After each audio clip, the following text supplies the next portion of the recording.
Thank you, Mr. Chairman. I want to thank our witnesses for their time. It's been nearly 2 hours. I spent 12 years as what our law calls the chief law enforcement official of my state, and got to work with a lot of prosecutions directly. We ran our victim support programs for the states. We worked with a lot of crime victims.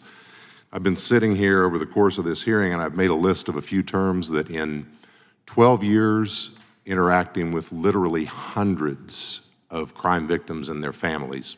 In fact, this time of the year, we always hosted around the holidays a series of holiday remembrance receptions for crime victims' families, because we understand that the unique experience of going through the loss of a loved one or being victimized yourself, sometimes just being together with others at the holidays who have had a similar experience, can be powerful. So hundreds. This is a list of terms I never heard once from any of them. I never heard the term Trump. I never heard the term Biden, and I served during the Biden years. I never heard the term Obama, and I served during the Obama years. I never heard the phrase unanimous consent. I never had one of them quote crime statistics or theory to me. I never heard one of them say Republican. I never heard one of them say Democrat. I heard a lot of them cry. I heard a lot of them tell me the stories about their loved one who was lost or about what happened to them. Some were police officers, ma'am. We lost, I believe it was 13 on my watch. It might have been 14. I'd have to go back and count name by name. But we've lost 4 police officers to homicide on duty this year in Kansas. I had 4 others shot, by the grace of God, none are dead, just this last week in my district. So this is real. And I think it's sad that this conversation has gone off in many different directions, and I want to thank our witnesses for wanting to talk about what we can do about all of this. For me, the measure is, how do we have fewer Kansans killed, raped, or robbed? That's what this ought to be about. So with that, I want to turn to the testimony from Mr. Manguel. You recommend a crime bill, and you give us 4 elements that you think ought to be in there, some of which, by the way, sound remarkably like, I heard Bill Clinton's voice in my head when you said 100,000 more cops on the street, hire and retain more police officers. You added a 5th one that wasn't in your written testimony. You said condition grants on best practices. I want to ask our other witnesses, just start with Mr. Morrow and go down the line. Do you think it's a good idea that we ought to look at some type of broad or comprehensive crime bill in this Congress? And if so, what else, or what would you put in it? I do think it is a good idea. It worked once, and frankly, if we don't learn from history, as the saying goes, we're doomed to repeat it. And it may surprise the committee to hear me say that I agree with Ms. Crockett. Low-level offenses, if you incarcerate people, actually among the perps, among perpetrators, they call prison school.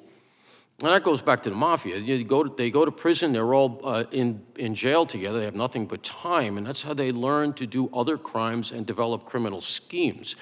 So the point I was trying to make in my opening remarks, and I think it's where we should be looking at anything like a crime bill, is that if it's surgical, data-driven, and intelligent, if you have somebody who has committed, as I was saying earlier, the 327 perpetrators of the shoplifting I was talking about, they've committed over 9,000 at the last check shopliftings. That's not sending somebody to school. That's getting somebody off the streets, and it's going to continue to do it. That's why we lock up the toothpaste. So I would argue, and as I said, the sweet spot for me was in the 2014-2015 era there, where under a Democratic mayor and Democratic administration in New York, we drove down not only crime, but incarceration rates. That can be done if it's done intelligently. My hope had been that we could speak about that in a bipartisan way, because both sides have, in my opinion, good points to make. You don't want to lock everybody. You don't want to incarcerate your way out of these things. If it's done intelligently, surgically, you can make progress. We've done that before. So I don't think, to answer your question, we need to reinvent the wheel. We should just look at what worked in the past. Thank you, Mr. Morrow. Ms. McKinney, do you have any thoughts on if there's anything in particular we ought to do that could be helpful?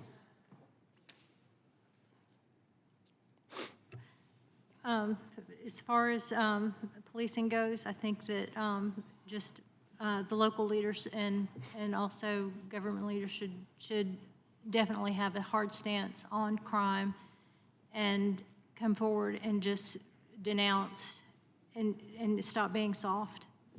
Just, you know, this repeat offender stuff, telling the criminals that it's okay with what they can do and releasing them. give them a 3 strikes and you're out. We used to have that in Memphis years ago, and it did deter crime. It showed the younger people that they were not allowed to go back out and do it again, that there would be consequences for what they were going to do. You know, a lot of the problems that we have in Memphis is through leadership. They are very neglectful in their duties. They don't prioritize education for the children. A lot of the children in Memphis don't know how to read. They don't know how to do basic math, and that's an issue. Parent accountability is an issue. Parents just let their kids run wild. You know, they don't know where their kids are at. I don't know what you can do about that. I don't agree with having, you know, parents be held accountable for their children's decisions in some instances, because parents can only do so much. The children do what they do because that was their choice. They The lady's decided- time has expired. Thank you. Thank you.